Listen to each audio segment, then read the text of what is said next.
Greater Vancouver real estate market is off to a strong start is the main headline that you see out of a lot of news sites, fueled by the latest statistics from the real estate board. So what does that actually mean? Is the real estate market really picking up? What's going on with the prices? What's going on with demand?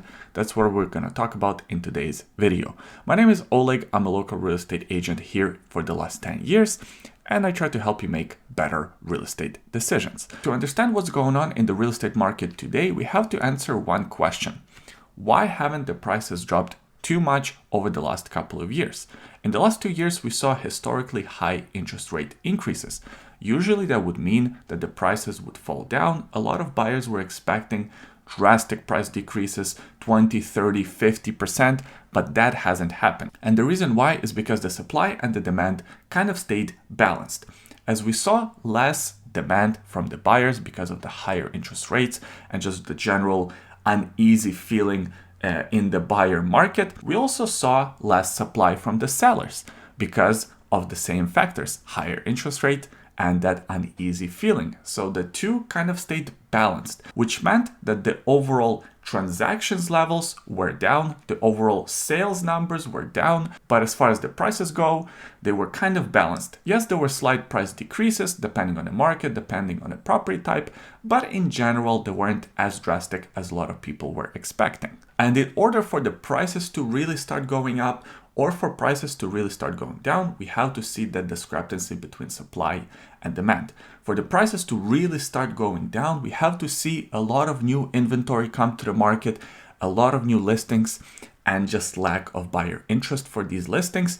Well, then listings stay on the market for longer and longer. Sellers have to make a decision on whether to lower their prices or take the properties off the market because they can't sell them. And vice versa. In order for prices to really start going up, we have to see a limited number of listings coming to the market, but a strong buyer demand. A lot of buyers coming to the market trying to buy, but they can't find what they're looking for. And if they find what they're looking for, there is 5, 6, 10 other buyers looking at the same unit, at the same house. So now they have to compete for the same product and drive the prices up. With all of that in mind, let's actually look at the statistics that were presented by the Real Estate Board of Greater Vancouver. First of all, let's look at the total number of sales in January of 2024. There were a total of 1,427 sales. That's a 38.5% increase comparing to the sales in January 2023. However, that was a very slow month in real estate.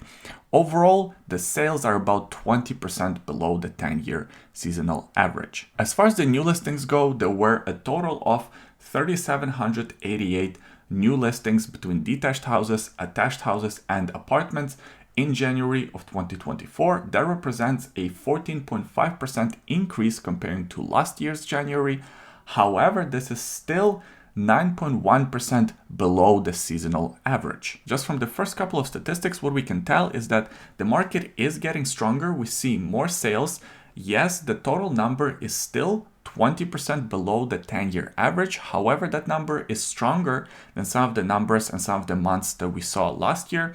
We saw this number as low as 35% the 10-year average. Now you can see it's kind of closing that gap and becoming in line with the 10-year average. And as far as the new listings numbers, in January, we saw still 10% below the 10-year average. So the market is getting a little busier. Don't get me wrong, it's not as busy as the 10-year average, but it is kind of moving in that direction, and the listings are still not there. In fact, if we look at the sales to active listings ratio, that's the ratio that tells us out of 100 homes newly listed, how many actually sell. By property type, for detached market, it's 11.9%, it's 22.9% for attached homes, and 19.9% for apartments. Based on historic data, the Real Estate Board of Greater Vancouver says that the prices are going to drop if this number stays below the 12% mark for an extended period of time, and the prices are likely to go up if this number stays over 20% mark for several months. As we can tell, the detached homes are right around the 12% mark, so they are on a borderline between balanced market and being a buyer's market. However, for apartments, duplexes, and townhomes, that number is around 20 to 23%. So it is again bordering between that balanced market and seller's market. Another noteworthy event that has happened in January that the market hasn't reacted to yet, at least based on these statistics, is the fact that the Bank of Canada has decided to hold its key lending rate. Now that happened at the end of January, so these statistics don't represent that event yet, but I think February 2024 and March 2024 statistics will represent that change, and it will be interesting to see how the buyers react to it.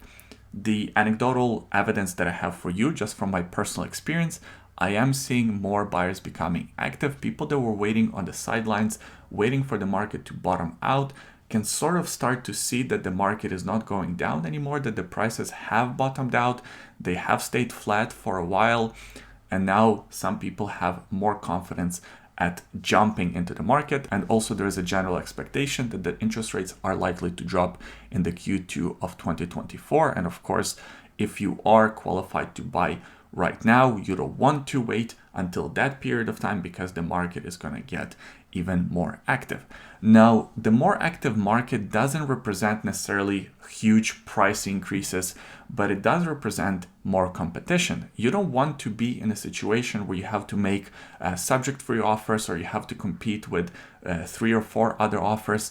It's a lot nicer, it's a lot more calm competing in today's market, where you actually have some control as a buyer, where you can make offers under the listing price, where you have some negotiating power, where you can actually do all your homework calmly and in a measured way, as opposed to rushing when everyone rushes. Now, of course, that doesn't apply to all property types, but for some property types, we'll see this sort of surge of buyers as soon as those interest rates start going down. To close off this video, let's actually talk about the prices. So first, let's talk about the detached housing market. Year over year, so comparing to January 2023 to January 2024, we saw about a 7.3% price increase. However, over the last month, we saw about 1.1% price decrease in the detached housing market. As far as the attached housing market goes, we saw a 4.3% increase year over year and a 0.6% decrease comparing to December of 2023. So relatively flat. However, over the year, the prices did go up about 4.3%. And in terms of the attached housing market, so we're talking about apartments, we saw a 4.4% increase year over year, so since January 2023, and a 0.1% increase comparing to January 2023. So again, the market has sort of stayed flat month over month. However, that's all without taking into account the most current interest rate hold. So next month's statistics are going to be very interesting. Of course, subscribe to the YouTube channel so you don't miss that video when it does come out. If you enjoyed this video, give it a thumbs up. And if you enjoy these type of videos and you want to stay informed, I do have a free real estate newsletter. It comes out every month and gives you everything you need to know about the current state of the market. You can subscribe to that absolutely for free by clicking in the link in the description of this video. Thank you for watching, and we'll see you next time.